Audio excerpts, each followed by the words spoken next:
So the future belongs to people having skills and not degrees, right? Because that's what people actually care about. Something which I did wrong was following the crowd or following the stereotypes, right?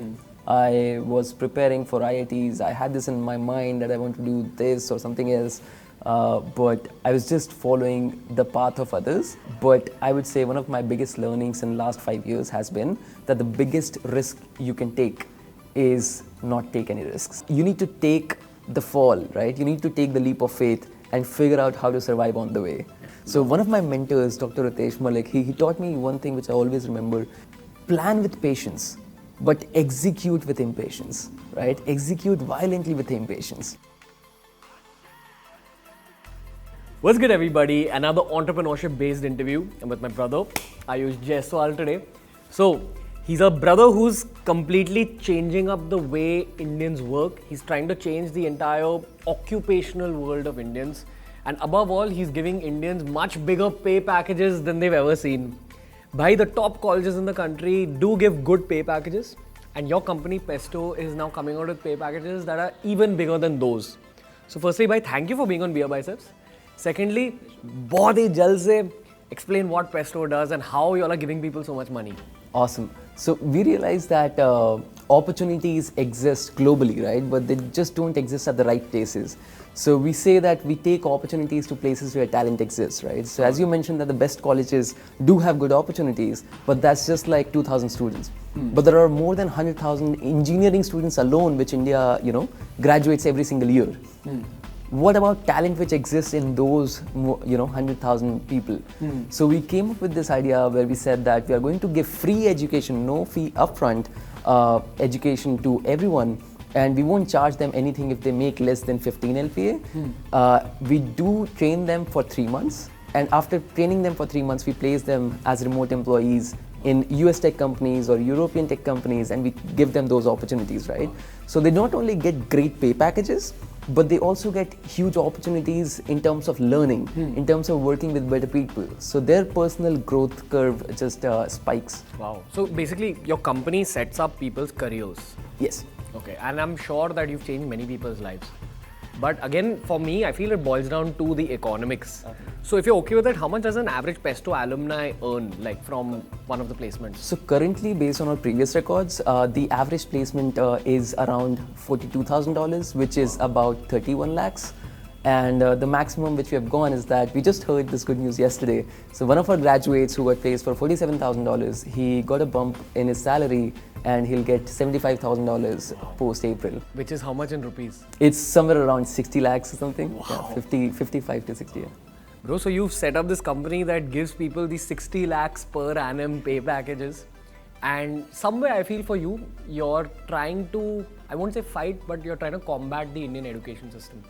So, you dropped out of engineering college, and I'm an engineer myself. We both know the dark side of engineering colleges. What was going on in your head then? So, I kind of spent my first semester being very happy. I didn't have anything against college per se, but I just felt that I don't belong there after the first semester because I realized that I'm spending a lot of time playing FIFA, football, or other things, watching movies, like all the movies I've watched is during that time, right? And I felt that I was really passionate about building things, and I was just not getting enough opportunities to do that. So one day I just decided that I'm not going to do this. I found myself really sad. I used to cry on the terrace, like all my college friends thought I was depressed, and I didn't really enjoy that period of my life. So I just stopped going to college after a year or less than that. If you go into colleges, teachers would themselves tell you that you have to learn things by yourself, and if you just stick to college, you won't get a good career, right? And if that's the case, then the value of those 4 years decreases, or the value of those 4 years may be not worth it for a lot of people, right? Technology is changing faster than ever. What's relevant today will not be relevant after 2 years, right? And if that's the case, then we would need colleges to adopt and change in a faster way. But that's not possible because these universities are governed by some other body. So they just cannot change fast enough. And then I just thought that it doesn't make sense for me to spend 4 years when I can learn by myself and do better things or different things which I was excited about. So that's why I thought that college education didn't make sense for me. It may make sense for a lot of other people, but I feel that if you're in tech, then it gets different just because of the sheer pace of evolution of technology. Bro, so there's a lot of kids who are really inspired by just these words, these pay packages and setting up careers. If a kid wants to apply to Pesto and go through the Pesto program, what are they supposed to do? So we essentially look for very strong computer science fundamentals and a great attitude, right? So we don't only look for their technical skills, we look for their soft skills as well, like how they are as a person. Like being a good person is a superpower, right? So we have a culture code of 4 H's and 1D. It's called being happy, humble, honest, and hungry. And 1D describes discipline. Okay. So we look for strong CS fundamentals, and I would say if you're starting out in web development, you just start working, like go on the web, figure out different courses and start learning, right? We have created an open source curriculum for everyone, which is free for all, right? This is a pre-curriculum for Pesto. So everything which we look for is compressed into this curriculum, right? So if anyone wants to apply to Pesto, they can just log on to Google, get this free of cost Oh curriculum. yeah. So they can get this free of cost curriculum. They just need to type like GitHub Pesto curriculum. The first link is us, right? So they can study this, and whenever they feel they're ready, they can apply on our website. It's completely automated. They'll have to take a test, and we will get back to them with the message that they're accepted or rejected, right? Crazy. What is the business model of Pesto? How does Pesto actually make the money? Everybody wins together, right? So I figured out a way. We sat together and we found that what if we make the entire curriculum free for everyone upfront, because it's really hard for people to afford really good quality education, right? So we made the entire curriculum free upfront. We even give you food, office space and other things, and we help you go through this, right? And the way we have structured this is that we charge you 17% of your salary for next 3 years, but only if you make more than 15 lakhs a year, right? If you make anything less than that, then we think that we haven't done our job, right? So you pay nothing. Bro, so when people are listening to you talk about the scores and jobs, the automatic assumption that comes in a lot of people's head is that they don't know coding. So specifically about coding, would you suggest that it's something learnable? Like, is code something that anyone can learn?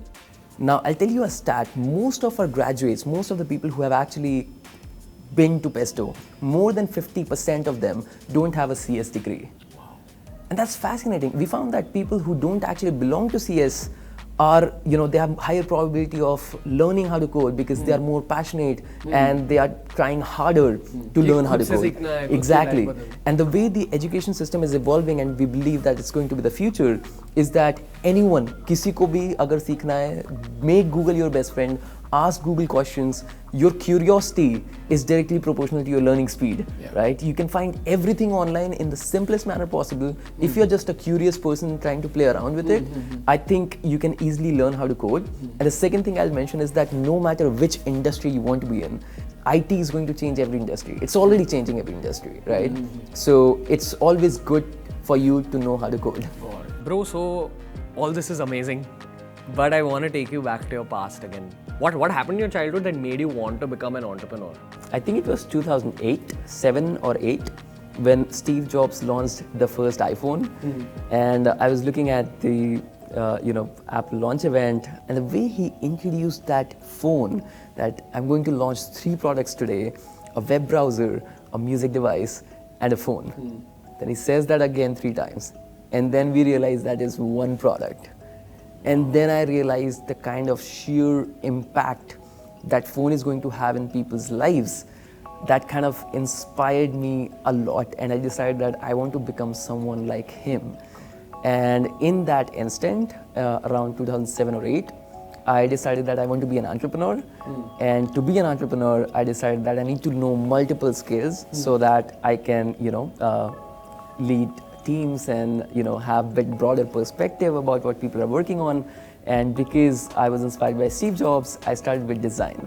So I started playing around with Photoshop, mixing a bird with a lion and other funny things, like taking 2 legs off a giraffe or So do you think the first step towards an entrepreneurship career is just learning one skill? Oh yeah, so I feel that entrepreneurship is just a mindset. When you want to make someone's life better by introducing some products or a different model which just makes sense for everyone. It's just, that's entrepreneurship, right? If you can find a win-win situation for all the parties involved by not thinking about any stereotypes and can disrupt an industry, that's entrepreneurship, right? So I believe that anyone can be entrepreneurs, right? It's just hard to stick to it. So there's a lot of kids watching this who want to become entrepreneurs, but they don't know the step-by-step procedure. Correct. So can you help them a little bit? So the first thing is that when you actually want to be an entrepreneur, I would not recommend you to be an entrepreneur unless and until you are really passionate about something. Because entrepreneurship looks very cool, but it involves you being bankrupt for years. It involves you going through a lot of hardships, and it's way too hard, right? But if you are really passionate about something and you really want to solve a problem, getting started with entrepreneurship is super simple.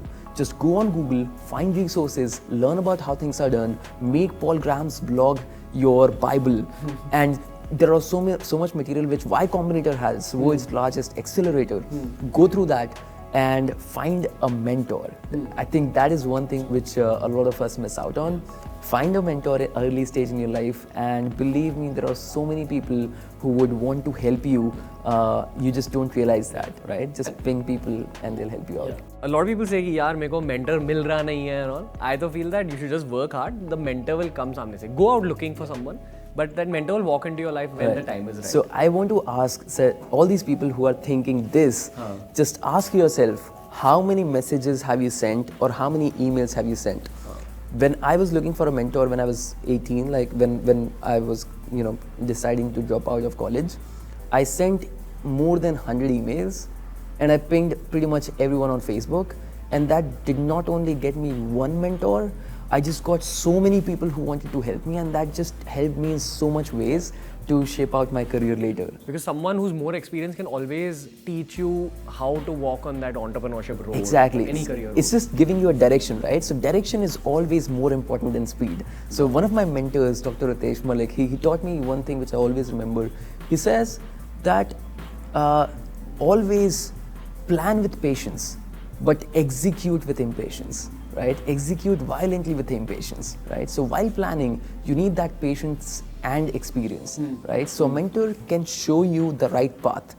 And if you had to go back and give some advice to 16-year-old Aayush Jaiswal, what would it be? So I would just keep doing what you are doing. Like, I loved doing things when I was 16. I was really passionate about things. But one of the advice which I think, something which I did wrong, was following the crowd or following the stereotypes, right? I was preparing for IITs. I had this in my mind that I want to do this or something else. But I was just following the path of others just because I was too scared to take that fall, right? But I would say one of my biggest learnings in the last 5 years has been that the biggest risk you can take is not take any risks, right? So don't think about taking risks if the risk makes sense, right? Got it. Crazy. So go for it. That is go for it. Yeah, take the fall, and especially if you want to be an entrepreneur. So it's like a really good saying, and we truly believe in this as well. It says that you need to take the fall, right? You need to take the leap of faith and figure out how to survive on the way, right? Even if you feel you're going to die, you still need to take that leap of faith, right? You're going to face a lot of difficulties, and believe me, it's so hard that mentally, physically, you will be challenged in so many ways, right? I've had to make decisions which I really hate. I felt so bad about myself. I hated myself for a while. I've had physical issues, I've had diseases, and still I had to work. So there are basically no excuses, right? So when you take that leap of faith, you can't complain about anything. You just need to get things done, and you don't have a choice. Beautiful, bro. Thank you. That was the interview today, guys. Obviously, I'm going to link Aayush's handles, Pesto's handles down below. Please go check them out. I'll also link Pesto's website where you can actually go and try to apply to the Pesto program. And until next time, guys, from Aayush, Ranveer, and the team, we'll see you later.